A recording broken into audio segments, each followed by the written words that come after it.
So if I were to take something away from just this part of our conversation, it would be that the first answer, as you think about moving from grin and bear it up to adapting and up to sailing through, the first step is to give something in the situation that you're in. Yeah.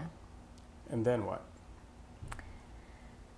The second step is that we have to, the giving is for that person, but my consciousness also has to be in a certain stage.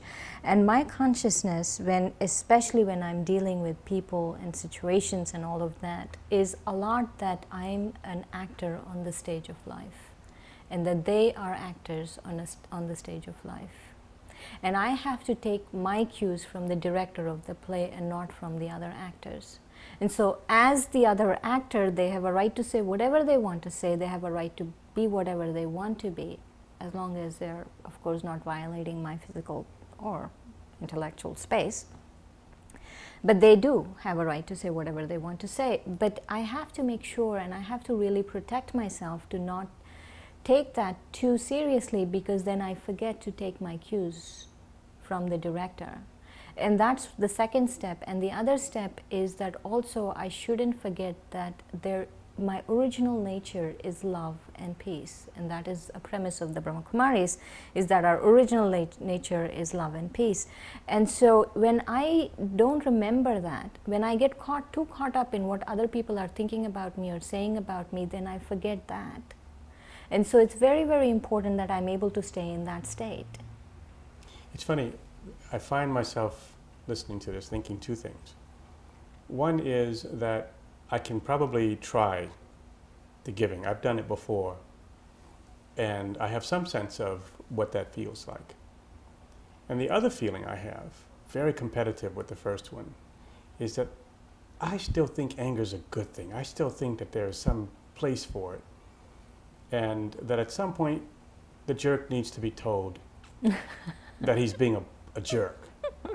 And, and if I'm listening to you all the way to the end, then there's no space ever in which you would say, that's the correct response, Keith.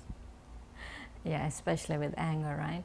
There is a perceived sense about anger that actually it moves things. Like if you tell someone that they're getting angry and you get angry back at them, they'll keep their mouth shut. But that's not necessarily true, because I feel you had no intentions of becoming angry to begin with. And so if they get angry and then you get angry with them, you're perpetuating a cycle you don't like. And that cycle is always a downward spiral to the bottom. And before anyone else lose anything, you lose a lot of power. And actually research has shown that when people get angry, they lose 20 points of their IQ. I've seen that in just the vocabulary that comes out of my mouth when I mean. So it's not useful. So even though there is a perception that if you get angry, it moves things, it's really not.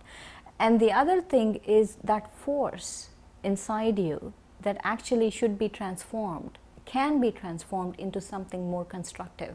Because anger, you respond with anger, when someone gets angry with you and you respond with anger, it's a destructive force. So you have to make this a constructive force, and when you make this a constructive force, when you transform this anger, it actually becomes a constructive force. And that constructive force can actually eventually shut someone up, because that's your first goal to begin with.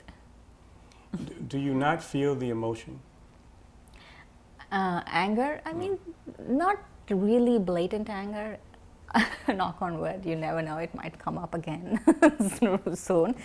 But internally there is very subtle aspects of anger that do come up, like dislike and internal conflict, or internally I want to tell someone off, even though I might not eventually go tell them off. But I do a few meditation practices to take myself away from it, because I'm very aware that I have to use that force for constructive purposes. We've seen probably on the big stage of politics in this country, a very strong feeling in the country that if you can't match aggression with anger, and therefore not tolerance, then you're weak and not worthy of leadership, not worthy of the respect and the following of the people around you. And I'm imagining that you're going to say that that's mythology. It depends what you want from life. I am talking here about if you want sustainable happiness, that's not the way to go. And also you have to notice that we are, for all our apparent progress, we are not going in the right direction. As a country, as leaders, whatever it is, we are not going in the right direction. So when someone comes and tells me, oh, they have so much money, they have this and this, my first question, before anything else, it's an automatic question that comes in my mind, is how happy are they? But you're not saying that you can't be happy and wealthy or happy and materially successful. You can be, but you need these spiritual powers. You can't be, however wealthy you are, however much power you have, if you are aggressive, if you are angry, you are all of those, you can't be happy. You can have sporadic moments of happiness, but it's not sustainable happiness. And tolerance as let's say, as an exercise rather than as a noun, is about these acts that we've talked about. The act of giving, figuring out what the person may need and then providing it. And then reaching a higher spirituality, which is not something I'm supposed to be doing in the moment, right? And this is something that I'm working on before I reach this grin and bear it moment. Yeah, you need a little bit of practice before you can actually do it when someone's yelling at you.